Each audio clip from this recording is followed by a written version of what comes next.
আজকে আমি বানাচ্ছি কাতলা মাছের কালিয়া।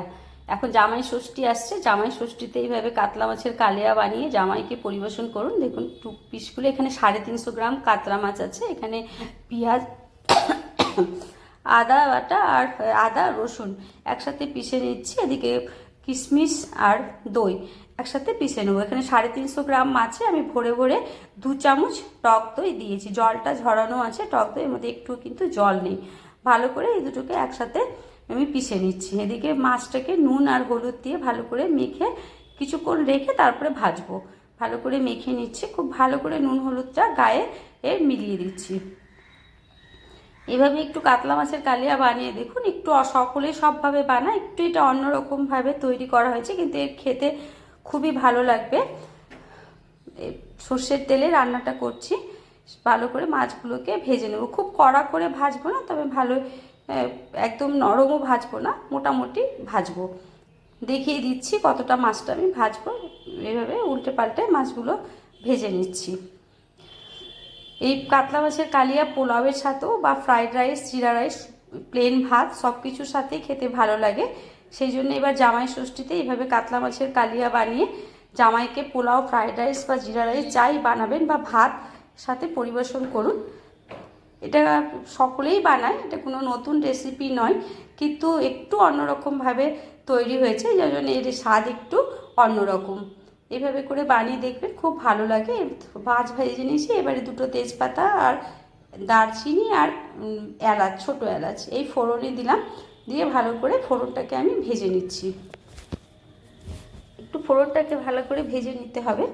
ভেজে নিয়ে তারপরে এতে আমি মশলাটা দেব। যেহেতু এর মধ্যে পেঁয়াজ বাটা আছে, সেই জন্য পেঁয়াজটাকে কিন্তু খুব ভালো করে একটুখানি সিম আঁচ করে ভালো করে ভাজতে হবে। পেঁয়াজ বাটা ভালো করে যদি না ভাজা হয় তাহলে কিন্তু কাঁচা কাঁচা গন্ধ থাকবে, আর খেতে মোটেও ভালো লাগবে না। সেই জন্য পেঁয়াজ বাটা দিলে পরে কিন্তু খুব ভালো করে পেঁয়াজ, মানে কাশ্মীরি লঙ্কার গুঁড়ো, শুকনো লঙ্কার গুঁড়ো, জিরে গুঁড়ো আর ধনে গুঁড়ো দিয়েছি। হাফ হাফ চামচ করে সব কিছু আছে, দিয়ে ভালো করে ভেজে নিচ্ছি মশলাটাকে।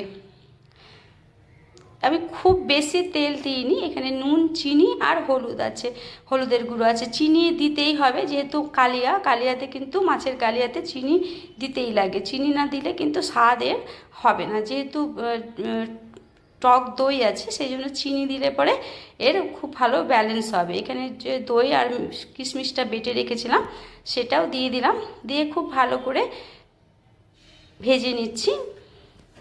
আপনাদের যদি আমার ভিডিওটি ভালো লাগে তাহলে অবশ্যই আমার চ্যানেলটিকে সাবস্ক্রাইব করুন, বেল আইকনটি প্রেস করার অনুরোধ রইল। তাহলে নিত্য নতুন ভিডিও আপলোড করলে আপনাদের কাছে চলে যাবে। আমি সব রকমই ভিডিও বানাই, ঘরোয়া ভিডিও বানাই, ঘরোয়া রান্নার ভিডিও বানাই। অনেকটা দেখুন কষে এসেছে, আর একটুখানি কষবে। ভিডিওটিকে লাইক করুন, পছন্দ হলে কমেন্ট করুন, শেয়ার করুন বন্ধুদের কাছে। আর ফেসবুক থেকে যদি দেখেন তাহলে ফেসবুক পেজটি অবশ্যই ফলো করবেন। দেখুন মশলা অনেকটা কষে গেছে। এতে আমি নর্মাল জলই দিয়েছি, এতে আমি কোনো গরম জল করে দিইনি। যদি চান আপনারা তো গরম জল করেও দিতে পারেন, কিন্তু আমি নর্মাল জল এতে দিয়েছি। খুব কালিয়াতে গা মাখা মাখাই ঝোল হয়, সেই জন্য অনেকটা আমি জল দিচ্ছি না, যতখানি দরকার ঠিক ততখানি দিলাম। এক বাটি, বেশি মাছ তো নেই, 350 গ্রাম মাছ আছে, সেই হিসেবেই জল দিয়েছি। এবারে ঝোলটা ভালো করে, খুব ভালো করে ঝোলটাকে ফুটিয়ে নেব। ফুটিয়ে তারপরে মাছগুলো এতে দেব। ঝোল ভালো করে ফুটলেই কিন্তু ঝোলে স্বাদ হবে। মাছ দেওয়ার পরও ঝোলটাকে কিন্তু ভালো করে, মাছটাকেও ঝোলের সাথে খুব ভালো করে ফুটিয়ে নিতে হবে। একবার করে আবার একদিক ফুটিয়ে আবার আরেক দিক উল্টে মাছকে আবার ফুটিয়ে নিতে হবে। একটু সিম আঁচ করে তারপরে একটুখানি ফুটতে দিতে হবে, তারপরে রেডি হয়ে যাবে। আমি গরম মশলা যেহেতু ফোড়নে দিয়েছিলাম, এরপরে কিন্তু আর আমি গরম মশলা দেবো না, ঘি দিচ্ছি। আপনারা যদি চান তাহলে ঘিয়ের সাথে আবার গরম মশলাও দিতে পারেন, কিন্তু আমি গরম মশলার ফ্লেভারটা খুব বেশি পছন্দ করি না, সেই জন্য আমি দিলাম না। 1 চামচ ঘি দিলাম, ব্যাস হয়ে গেছে। এর সাথে আপনি গরম মশলা যদি আপনারা চান তো দিতে পারেন, আমি দিলাম না। ব্যাস রেডি হয়ে গেল কাতলা মাছের কালিয়া। এটাকে এবারে জামাই ষষ্ঠীতে জামাইয়ের পাতে পরিবেশন করুন, খুব ভালো লাগবে।